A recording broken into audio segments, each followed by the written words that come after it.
Mr. Chairman, and Mr. Marzano, congratulations to you and your family. I know you have family support there, which is great. These are always important hearings, and it's great you're being supported.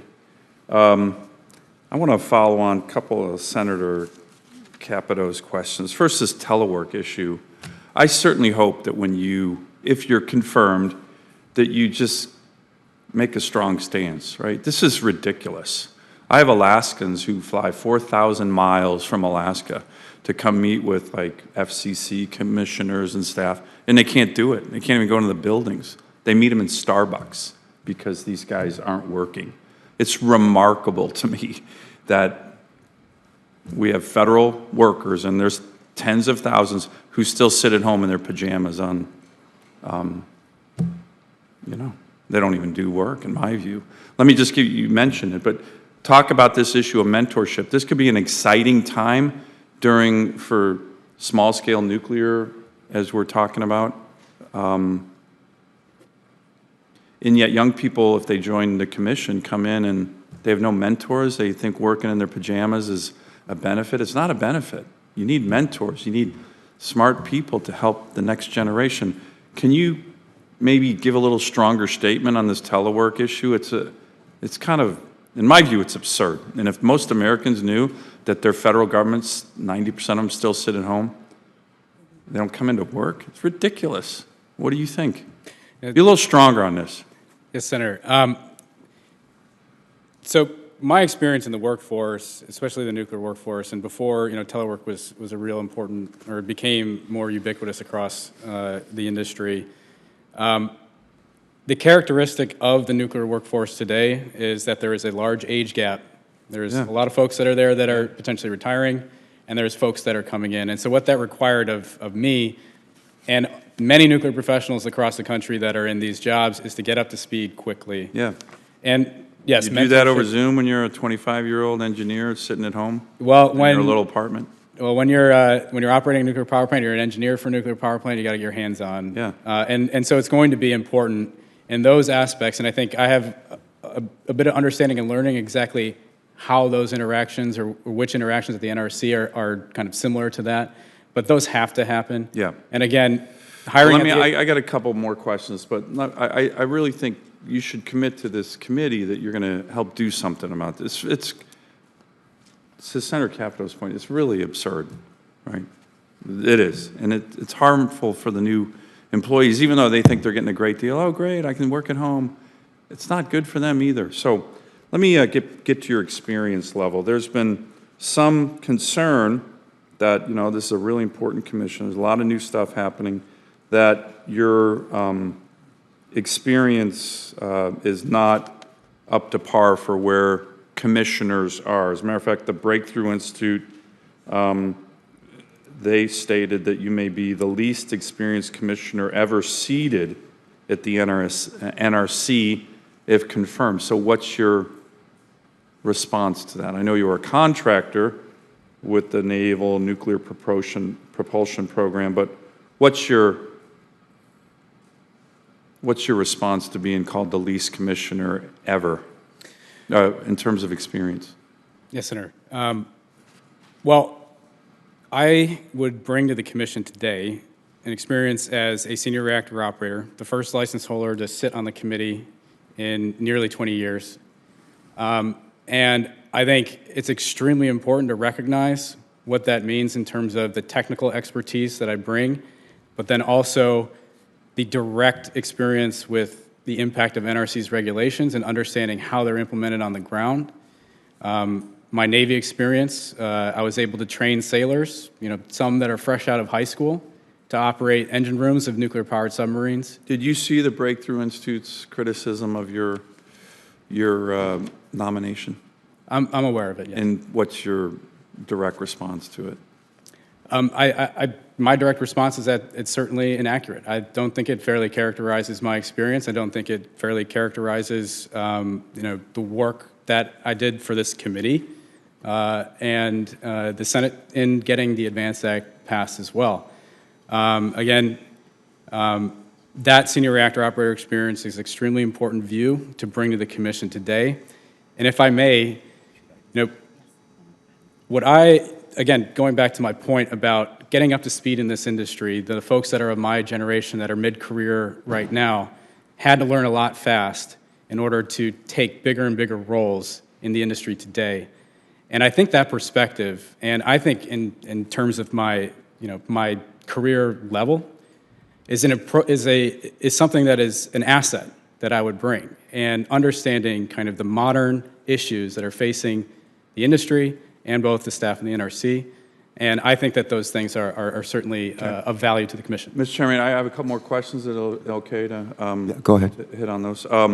You mentioned your experience here, which I know was meaningful. I read your article, Reflections on a Year in D.C., which was published by the American Nuclear Science Review, but you didn't list that in your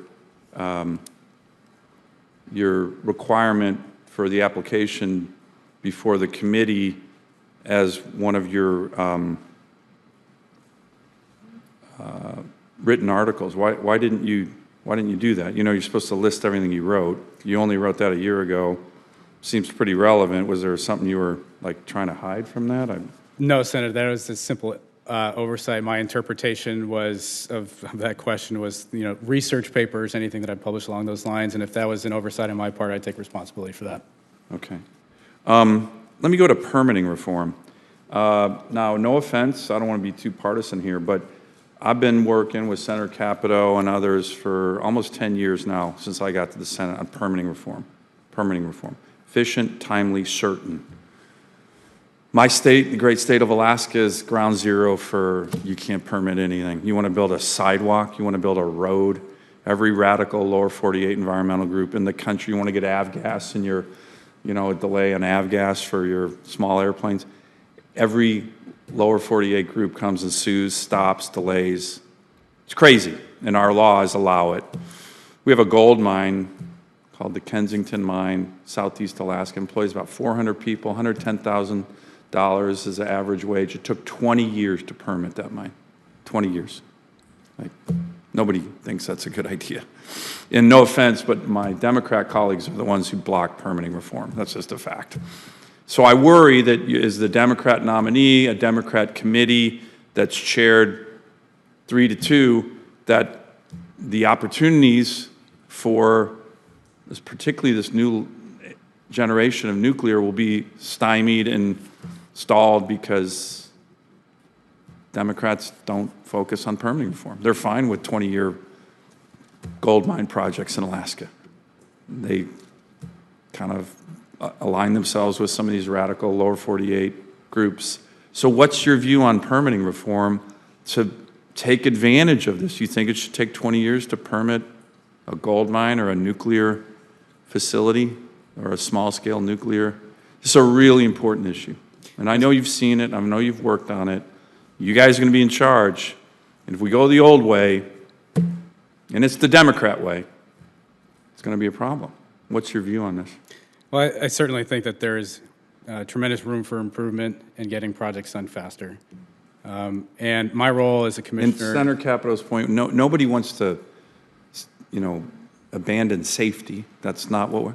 But you can do it efficient, timely, certain, because as you know, when private sector invests and they're like, that's going to take 20 years, you run all the private capital away. That's why China's beating us on all this stuff, because they subsidize their companies. We can't do that. So, sorry, I interrupted, but what's your thought on this? It's a really important issue.